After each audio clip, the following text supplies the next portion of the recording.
I believe it was 3 o'clock in the morning when we got the call from Virginia's very dear friend and publicist, Jeannie von Muffling, who has been like partnering with us throughout this journey. And it was such a mixed bag of emotions. I think initially we were like vindicated and screaming at one point at 3 a.m. And then, it just hits you that gut punch of the fact that she's not here to see this, that we're not able to call her and tell her how like astronomically proud we are of her. Um, and so days like this are always such a big mix of emotions. But the thing that we say every day is like, it's so hard to get wins during this fight. And so when they come, live in them and really enjoy them and celebrate them. And this is a victory for Virginia.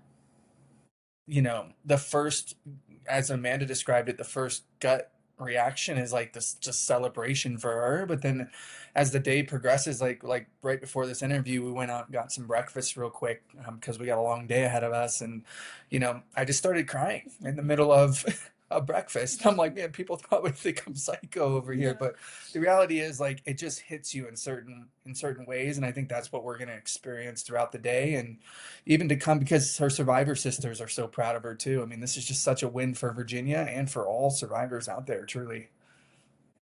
Oh, the messages are I flooding can't in even tell this you, my morning. pocket is vibrating as we speak.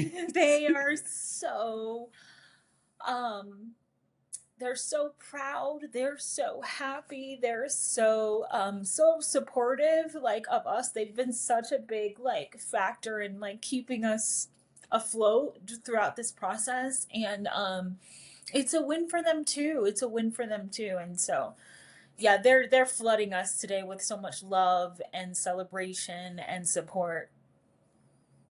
There are many crimes that they can pursue in these files that they can pursue, right? It takes a large facilitation to make this work. And so if that's where we have to start, it's only a breadcrumb. And we're hoping that they go after the full dinner. We're hoping that this is the segue to those crimes. And so I want to take that as a victory. And if it had not been for Virginia and the survivors consistently pushing forward, even this wouldn't have been possible. Moving forward, we don't know, but we're hopeful. I think we're very hopeful that this is the start of the domino effect. This is where the house of cards starts falling. And, kudos to the UK for taking the first step, for saying, you know what, we are going to arrest somebody who is held to one of the highest esteems out there, somebody who was a former prince. I mean, this hasn't been done before. And so to know what we should expect, it's really naive to say that we do, but we won't stop. I mean, Virginia said it so clearly in her statements, and I'll say it again here today, like, we won't stop until justice is served. As a family member, you watch very closely, the toll and the cost that it takes, and watching her kind of like persevere through it and just trying to be like that support for her. But there were times when we were like, do you get to rest? When do you get to just live your life and let this go? And I just remember so clearly her turning to us and saying, like, never. I can never let this go while I know that these perpetrators, these men, could still be out there harming people today. And so this was a day that she long awaited for, that she'd been fighting for, most of her adult life. And, it's not in vain. I just try to channel her inner strength sometimes because it's very hard. It's so hard to come forward. I mean, advocacy work and what she was able to do is just so difficult. You don't realize it until you get into it. And you're really in the forefront of what this looks like. And it's painful. It's Mm-hmm. painful because this was a day that she fought for. She said it so clearly, so many times, Tom. She said, It's just her interview. It makes me laugh a little bit because it says he knows what he did and I know what he did, and only one of us is telling the truth. And I know that's me. Mm, And you keep seeing these files come out, and page after page, mm, deposition after deposition, you keep seeing that everything that my sister said is the truth. mm, All she was trying to do was vindicate her survivor sisters, to give them their day in court, to give them some sort of healing from the pain that many of these people have caused. And even if that sense of justice right now is that we have to pursue it through a sense of secret government information, or is being shared in this case one way, shape, or mm. form, it's just, as Amanda said, like, if they were capable of doing the most heinous crime out there, such as sexual abuse of a minor,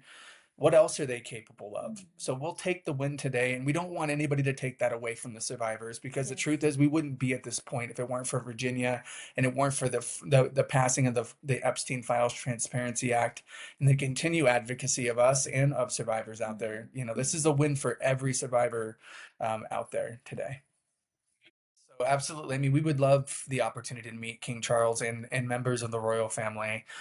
Here's the thing: like, they have an opportunity right now. They have two roads that they can pass. It's either they can have a stain on their family for the, the rest of history, or they can use this opportunity to advocate for change, to recognize that the culture has shifted, that the laws that we continue to commend the king. We continue to commend the royal family for, and even the statement today that they had put out. I'm incredibly hopeful that this investigation is thoroughly sought through, and that we see some sort of outcome of this, and transparency from the royal family, and hopefully it inspires change here. I mean, Yes. that's the real thing that we're looking for, is change around the world and accountability for others as well. We are trailing too far behind in justice, especially when we are sitting on the mountains of information that we have. It is shameful, and we are deeply disappointed in the way that this specific Department of Justice and previous departments and previous administrations, but this is where we are now. Whether this Department of Justice likes it or not, whether this administration likes it or not, it is sitting at your doorstep.